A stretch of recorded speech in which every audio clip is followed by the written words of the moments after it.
میرا ایک بیان ہوا تھا, آڈیو بیان تھا بہت پہلے, اس کا نام تھا زلزلے کیوں آتے ہیں.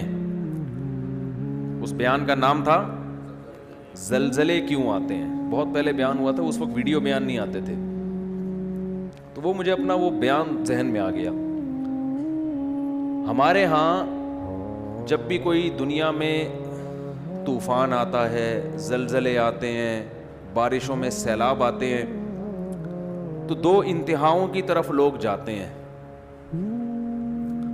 ایک انتہا تو ہے جو لبرلزم لوگ ہیں, لبرلزم کو فالو کرنے والے لوگ, جو لبرل نام نہاد لبرل لوگ, وہ کیا کہتے ہیں, بھائی یہ قدرت کا ایک نیچر کا ایک سسٹم ہے, کسی بھی وقت کچھ بھی ہو سکتا ہے, لہذا اس میں اپنے گناہوں سے توبہ کرنا, اللہ کے سامنے گڑ گڑانا, ان تکلفات کی بالکل بھی ضرورت نہیں. چاہے کرونا ہے یا کوئی بھی وبائیں ہیں, اس کا خدا کے عذاب سے کوئی تعلق نہیں ہے. بھائی پلیٹیں ہیں زمین کی, ہلیں گی تو دھسیں گے سارے. جب زمین سے اتنی گیس نکال رہے ہو, اتنا آئل نکال رہے ہو, تو خلا پیدا ہوتا ہے نا, وہ خلا پور ایسا ہی ہوگا کہ ایک طرف کا حصہ کھسک کے یہاں جائے گا, تو وہ زمین ہے وہ کوئی چھوٹی موٹی چیز تو نہیں ہے. جب ادھر سے کھسک کے گیا تو 2-4 پہاڑ دائیں بائیں ہو گئے. جب 2-4 پہاڑ دائیں بائیں ہوئے تو وہ باقی ایڈجسٹ کرنے کے لیے وہ بھی کھسک جاتے ہیں. تو کھسکتے کھسکتے دہلی سے زلزلہ چلا تھا اور پہنچتا کہاں تک ہے, لاہور تک, اور درمیان میں بہت سے لوگوں کو لقمہ اجل بناتا ہوا جاتا ہے. تو وہ کہتے ہیں ایک تو سائنٹیفک حقیقت ہے, اس کا خدا کے عذاب سے اور ثواب سے کیا تعلق ہے. بھائی کیا کریں یار, پھر وہی باتیں اب سمجھانا مشکل ہو رہا ہے. وہ کہہ رہے ہیں سیلاب جو آتا ہے نا, یہ دریا کا پانی امڑ آیا اور گاؤں کے گاؤں پی گیا, اس کا کسی کے نیک اور برے ہونے سے کوئی تعلق نہیں ہے, نہ اس میں خدا سے توبہ استغفار کرنے کی ضرورت ہے. جو نام نہاد لبرل ہے وہ یہی کہتے ہیں, اس میں توبہ کی کیا ضرورت ہے. بھائی یہ تو گلیشیئر پگھل گیا تھا, گرمی زیادہ پڑی تھی, تو پگھل جب جائے گا تو ظاہر ہے دریا میں پانی زیادہ آئے گا. جب پانی آئے گا تو ظاہر ہے سائڈوں پہ نکلے گا, جب سائڈوں پہ نکلے گا تو وہ جو بھی سائڈ پہ بیٹھا ہوا ہوگا اس کو بہا کے لے جائے گا. اس کا اس سے کیا تعلق کہ اس نے تہجد پڑھ کے بیٹھا ہوا ہے یا گناہ کر کے بیٹھا ہوا ہے. اس کا اس سے کیا تعلق ہے کہ وہ بد نظری کرتا تھا, سود کھاتا تھا. یہ مولوی لوگ تمہیں خم خمیں ڈراتے ہیں, دیکھو وہ گاؤں کے لوگ سود کھاتے تھے, عذاب آیا اور سیلاب پانی بہا کے لے گیا. اس کا اس سے کیا تعلق ہے. اس لیے توبہ ووبہ کرنے کی ضرورت نہیں ہے. یہ بھی ایک انتہا ہے. مدینہ منورہ میں قحط پڑ گیا تھا, لوگ بھوک پیاس سے مرنا شروع ہو گئے تھے. حضرت عمر کا دور خلافت تھا. اس سے اچھا دور کائنات میں آ سکتا ہے.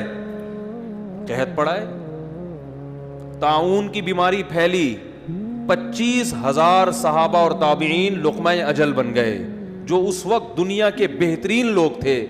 مگر وبا پھیلی ہے اور ہزاروں لوگوں کو اس نے لپیٹ لیا, جن میں زیادہ تر صحابہ اور تابعین تھے. نہیں آ رہی بات میرا خیال. تو یہ کہنا کہ وہاں زلزلہ جو آیا تھا تو اصل میں وہاں اس قسم کے لوگ رہتے تھے اس لیے آیا تھا, تو کوئی بھی جب قدرتی آفت آتی ہے اللہ کی طرف سے, اس کو لازمی کسی گناہ کا نتیجہ قرار دینا, یہ بھی قرآن و سنت کی تعلیم کے خلاف ہے. آفتیں نیک لوگوں پر بھی آتی ہیں اور برے لوگوں پر بھی آتی ہیں. ہم قرآن و سنت میں جب غور کرتے ہیں نا تو ہمیں 2 قسم کی آفتیں ملتی ہیں, اس زمین پہ ہوتی ہیں 2 قسم کی. ایک آفت تو وہ قرآن نے بیان کی ہے جس میں واقعتاً 100% گناہ کا دخل ہوتا ہے, اور وہ اس عذاب کی کوئی سائنٹیفک لاجک نہیں ہوتی, وہ قدرت نے اپنی طرف سے کام کیا ہوتا ہے جس کا کوئی بظاہر سبب موجود نہیں ہوتا. ایسی آفتیں بھی آئی ہیں, جیسے قوم عاد اور قوم سمود پر جو عذاب آیا, قرآن کے ظاہر سے پتہ یہ چلتا ہے کہ اس عذاب کی کوئی ریزن, یعنی کوئی ریزن کا مطلب کوئی سائنٹیفک لاجک نہیں تھی اس کی. جب اس قوم کی نافرمانی حد سے بڑی ہے, اللہ کو غضب آیا, اللہ نے آسمان سے بادل بھیجے, قوم کہنے لگی ھذا عارض ممطرنا, یہ تو گہرے بادل ہیں, ہمیشہ سے آتے ہیں, بارشیں برسیں گی. ان کے پیغمبر نے کہا بل ہوا مستعجلتم بہ, اس سے بارش نہیں برسے گی, اس دفعہ اس بادل سے کیا برسے گا, پتھر برسیں گے. اللہ ہم سب کو پناہ میں رکھے.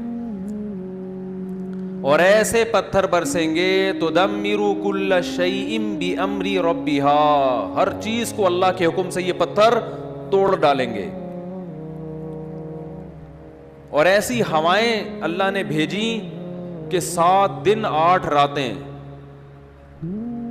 سخرہا علیہم 7 لیال و 8 ایام، 7 راتیں اور 8 دن. ایسی ہوا چلے گی کہ جو تمہیں اٹھا کے پٹخ دے گی. اور اللہ فرماتے ہیں کہ انہم اعجاز نخل خاویہ، جیسے کھجوروں کے درخت الٹے پڑے ہوئے ہوتے ہیں نا، ایک ہفتہ طوفان میں جب تھما، 1 ہفتے کے بعد تو وہ لوگ ایسے پٹکے ہوئے پڑے ہوئے تھے، مرے ہوئے، جیسے کھجور کے تنے پڑے ہوئے ہوتے ہیں. لمبے قد کے لوگ تھے. نوح علیہ السلام کی قوم پر جو عذاب آیا، عذاب کے کوئی آثار نہیں تھے. ان کے جو محکمہ موسمیات اس دور کے تھے، وہ جو آثار دیکھ کے بتاتے تھے، ظاہر ہے تو ہر دور میں کچھ لوگ علامتیں دیکھ کے بتاتے ہیں نا، تو وہ کہہ رہے تھے کہ کوئی بارش کی رپورٹ، بولتے کیوں نہیں بھائی، نہیں ہے. تبھی وہ حضرت نوح علیہ السلام کا مذاق اڑاتے تھے، جو سمندروں سے پانی اڑا کے آسمان پہ لے جا کے برسا سکتا ہے. اس نے ایک چکر، ایک سائیکل چل رہا ہے، تو وہ سائیکل کا محتاج نہیں ہے، وہ ویسے بھی اٹھا کے برسا سکتا ہے.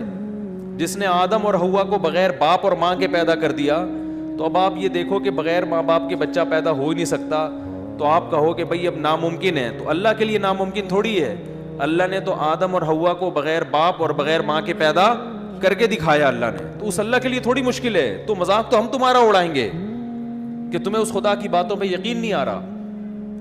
تو یہ وہ عذاب تھا جو اس دور کے سائنسدان، کیا اس دور کے سائنسدان بھی اس کی لاجک تلاش نہیں کر سکتے. دنیا میں ایسے بہت دفعہ ہوا ہے.